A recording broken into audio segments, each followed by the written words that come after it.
আসসালামু আলাইকুম রহমতুল্লাহ। আপনারা মনে করতে পারেন এটা হয় সিঙ্গাপুর বা আমেরিকার কোনো একটি শহরের চিত্র। না ভাইয়েরা, তা না, এটি রাজশাহী শহর।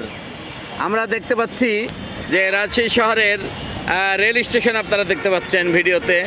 এরপরে নিচে তাকালে আপনারা দেখতে পাবেন রাজশাহী রেলগেট। এইভাবে গোটা রাজশাহী শহরটাকে যদি আপনি দেখতে চান, তাহলে আমরা মনে করব সিঙ্গাপুরের যেমন বিল্ডিংগুলো, রাজশাহী শহরেরও বিল্ডিংগুলো তেমনই আপনারা রূপ দেখতে পাচ্ছেন। আপনারা ওই যে দূরে দেখতে পাচ্ছেন স্বচ্ছ টাওয়ার।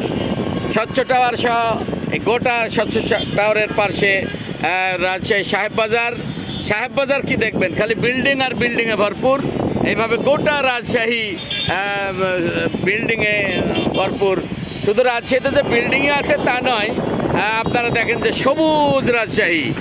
গোটা পৃথিবীর ভিতরে রাজশাহী এমন একটা শহর, গ্রিন সিটি। এটা একদিকে বিল্ডিংয়ে ভরপুর, আর একদিকে সিটি, আর একদিকে যদি আমরা দক্ষিণ দিকে চলে যাই তাহলে আমরা রাজশাহী পদ্মা নদী আমরা দেখতে পাবো। এইভাবে রাজশাহী একটি সুন্দর সুফলা সবুজ একটি সিটি। এই সিটিতে আমরা বসবাস করি। আল্লাহ আমাদেরকে তৌফিক দিয়েছেন। যাদের তৌফিক দিয়েছেন অনেকে বাড়ি করেছেন এবং অনেকেই এখানে ভাড়া আছে। আমরা সারা দেশের মানুষকে রাজশাহী শহর ভ্রমণের জন্য আমরা আহ্বান জানাচ্ছি। আপনারা এসে রাজশাহী সবুজ শহর, আপনারা গ্রিন সিটি দেখে যাবেন।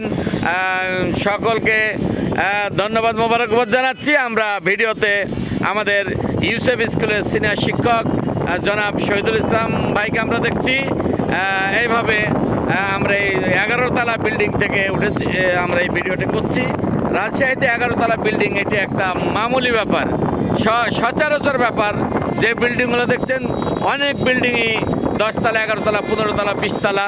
সুতরাং এই শহরকে ভ্রমণ করে এই শহর উপভোগ করার জন্য সকলকে আহ্বান জানিয়ে শেষ করছি। আসসালামু আলাইকুম ওয়া রাহমাতুল্লাহ।